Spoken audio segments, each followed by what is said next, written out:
जय श्री राम दोस्तों। माँ तारा 10 महाविद्याओं में से एक हैं। जब चारों ओर निराशा ही व्याप्त हो तथा विपत्ति में कोई राह न दिखे, तब माँ भगवती तारा के रूप में उपस्थित होती हैं तथा भक्त को विपत्ति से मुक्त करती हैं।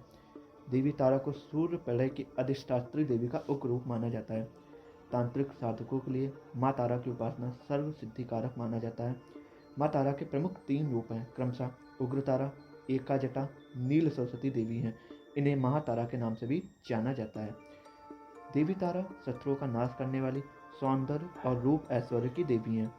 जब इस दुनिया में कुछ भी नहीं था, तब अंधकार रूपी ब्रह्मांड में सिर्फ देवी काली थी। इस अंधकार से एक प्रकाश की किरण उत्पन्न हुई जो माता तारा कहलाई। माता तारा को नील तारा भी कहा जाता है। इसके पीछे क्या कहानी है?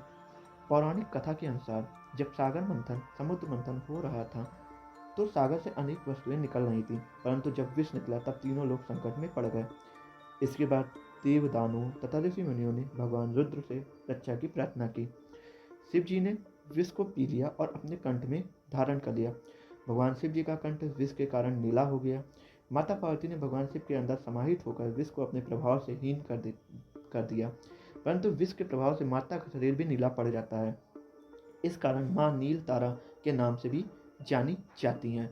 सृष्टि की उत्पत्ति से पहले घोर अंधकार था। तब ना कोई तत्व था, ना ही कोई शक्ति थी, केवल एक अंधकार का साम्राज्य था। इस प्रलयाकाल के अंधकार की ही देवी थी काली। उसी महा अंधकार से एक प्रकाश का बिंदु प्रकट हुआ जिसे तारा कहा गया। यही तारा अक्षोभ नाम के ऋषि पुरुष की शक्ति है। ब्रह्मांड में जितने धधकते पिंड सभी की स्वामिनी उत्पत्ति करती तारा ही है। जो सूर्य में प्रखर प्रकाश है, उसे नीलग्रीव कहा जाता है। यही नीलग्रीव माँ तारा है। सृष्टि के उत्पत्ति के समय प्रकाश के रूप में प्रकट हुआ, इसलिए तारा नाम से विख्यात है। किंतु देवी तारा को महानीला या नील तारा कहा जाता है, क्योंकि उनका रंग नीला है। जिसके संबंध में कथा आती है कि जब समुद्र मंथन हुआ तो हलाहल विष निकला जो तीनों लोगों को नष्ट करना है। तब समस्त राशियों को देवताओं, ऋषियों, मुनियों ने भगवान शिव से रक्षा की गुहार की। भगवान भूत भावन भोलेनाथ ने सागर मंथन में निकले कालाकट नाम को विष को पी लिया। विष पीते ही विष के प्रभाव से महादेव मूर्छित होने लगे। उन्होंने विष को कंठ में रोक लिया, किंतु विष के प्रभाव से उनका कंठ भी नीला हो गया। जब देवी ने भगवान को मूर्छित हुए देखा, तो वे देवी नासिका से भगवान शिव के भीतर चली गई और विष को अपने दूध से प्रभावहीन कर दिया। किंतु हलाहल विष से देवी का शरीर नीला पड़ गया। तब भगवान शिव ने देवी को महानीला कहकर संबोधित किया। इस प्रकार सृष्टि उत्पत्ति के बाद पहली बार देवी का साकार रूप में प्रकट हुई। 10 महाविद्याओं में देवी तारा की साधना पूजन ही सबसे जटिल है। देवी के 3 प्रमुख नाम है, उग्र तारा, एक जटा, नील सरस्वती। देवी सकल ब्रह्म अर्थात परमेश्वर की शक्ति है। देवी की प्रमुख 7 कलाएं हैं, जिनसे देवी ब्रह्मांड सहित जीवों तथा देवताओं की रक्षा भी करती हैं। ये 7 शक्तियां हैं। पहली परा, परात्परा, अतीता, चितपरा, तत्परा, तदतीता, सर्वातीता। इन कलाओं सहित देवी को ध्यान करने या स्मरण करने से उपासक को अनेक विद्याओं का ज्ञान सहज ही प्राप्त हो जाता है। देवी तारा के भक्त के बुद्धि बल का मुकाबला तीनों लोकों में कोई नहीं कर सकता। भोग और मोक्ष एक साथ देने में समर्थ होने का इनको सिद्ध विद्या कहा जाता है।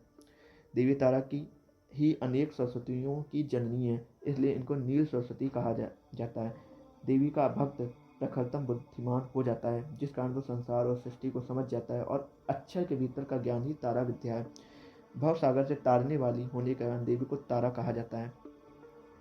देवी का रूप कैसा है? देवी बाघंबर के वस्त्र धारण करती है और नागों का हार एवं कंकन धरे हुए है। देवी का स्वयं का रंग नीला और नीले रंग को प्रधान रखकर ही देवी की पूजा होती है।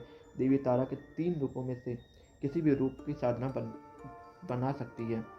समर्थ महाशक्ति, महाबलशाली और ज्ञानवान सृष्टि की उत्पत्ति एवं प्रकाशित शक्ति के रूप में देवी को त्रिलोकीय पूजती है। ये सारी सृष्टि देवी की कृपा से ही अनेक सूर्यों का प्रकाश प्राप्त कर रही है। शास्त्रों में देवी को सवित्राग्नि कहा गया है। देवी की स्तुति से देवी की कृपा प्राप्त होती है। बाकी आप देवी की स्तुति जान सकते हैं। अगर आपको कुछ और जानना है देवी तारा के बारे में, तो कमेंट में ज़रूर बताएं और कमेंट में जय माँ देवी तारा महाविद्या का ध्यान करें। महादेव।